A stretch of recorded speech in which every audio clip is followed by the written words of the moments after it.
La ZAC des Docks, elle a été créée en 2007, à l'époque où en fait c'était encore la ville de Saint-Ouen qui assurait la compétence aménagement urbain.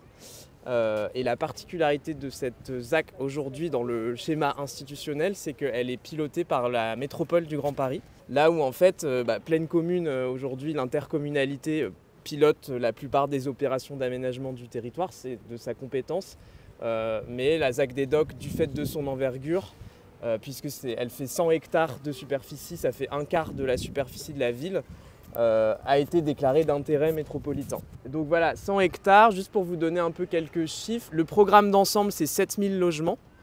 Il y a presque 1 million de mètres carrés de surface de plancher de programmés, presque un peu moins que ça, mais c'est à peu près l'ordre de grandeur. 700 millions d'euros en dépenses recettes au bilan d'aménagement.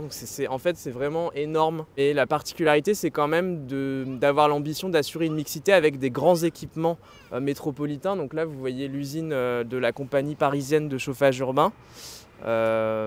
Donc après, voilà, il y a tout le réseau, après, toute la chaleur est emmenée vers Paris, en fait. Bon, il y en a aussi un peu pour Saint-Ouen et pour la ZAC, notamment. Il y a aussi l'usine, on ne la voit pas là, mais elle est assez marquante dans le paysage, l'usine du SICTOM, qui est le syndicat de traitement des déchets, le syndicat métropolitain. Mais voilà, l'ambition, c'est bien finalement de créer ce quartier tout en gardant la cohabitation avec ces grands équipements-là. Et puis la particularité de cette opération aussi, c'était l'ambition de livrer un grand parc, donc qui fait 12 hectares. Ça fait plus de 10% de la surface de l'OP. En fait, il a été livré au tout début de l'opération, ce qui est quand même assez rare, c'est-à-dire que souvent on essaye quand même de faire rentrer des recettes avant de construire les équipements publics qui coûtent très cher. Mais voilà, là, le parc a été livré en premier et le récit était de dire on va livrer des logements neufs autour d'un grand parc. Et ça explique pourquoi le bilan de l'opération est si déficitaire aujourd'hui. Mais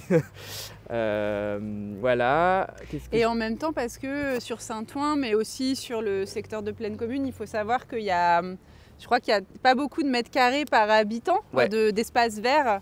Et sur Saint-Ouen, il me semble que c'est 4 mètres carrés par habitant d'espace vert. Alors que en fait, la moyenne devrait être 10 mètres carrés. Ouais, donc il y avait quand même un besoin d'espace vert dans cette ville comme dans plein d'autres.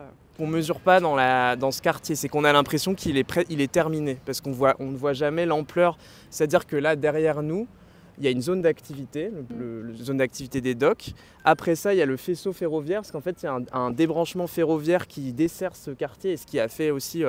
ce qui explique aussi son histoire industrielle. Et on ne mesure pas que derrière le faisceau ferré, il y a encore toute une zone à construire.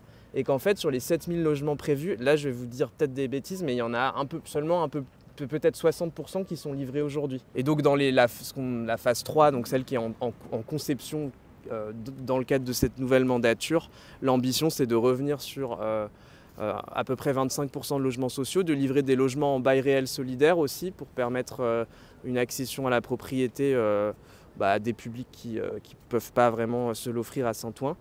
Et puis après, dans les intentions urbaines, le souhait d'avoir un quartier, un plan masse avec une organisation qui soit un peu moins orthogonale, avec entre guillemets des accidents, des courbes, de travailler les épanelages, la différence des hauteurs, des typologies de logements aussi un peu plus divers, en se disant on a envie de faire un peu différent que les premières phases de la ZAC. Ce que vous voyez là, c'est la barre d'Allen. Donc là, c'est le Vieux Saint-Ouen, la tour du Landy. Le quartier du Vieux Saint-Ouen, il fait l'objet d'un programme de renouvellement urbain en lien avec l'ANRU, l'Agence nationale de rénovation urbaine. Et donc à l'échelle de ce quartier, il y a à peu près 200 démolitions de logements qui sont prévues pour restructurer le quartier et en fait recréer une trame viaire qui reconnecte mieux le quartier avec son environnement. Et donc qui dit démolition de logements sociaux dit reconstitution de logements sociaux ailleurs. Et donc une grande partie des logements sont reconstitués dans la ZAC des Docks ou dans le village olympique. Et puis après bien sûr dans le diffus. Mais c'est pour ça que je fais le lien avec la règle, c'est qu'en fait dans les reconstitutions il y a des règles assez précises de typologie de logement social. Et ça peut peut-être faire le lien aussi avec du coup un autre, dans les grands projets aussi qui font muter fortement ce territoire, il y a aussi ces projets de renouvellement urbain porté du coup par l'État. On est dans le NPNRU, le nouveau programme de rénovation urbaine. Et sur Plaine Commune, il y a 14 quartiers, dont 22 quartiers opérationnels. Enfin, en tout cas, il y a 22 quartiers qui mutent dans le cadre de ce nouveau NPNRU. Et ça aussi, ça fait changer très rapidement. Ça a un impact très fort aussi sur le patrimoine.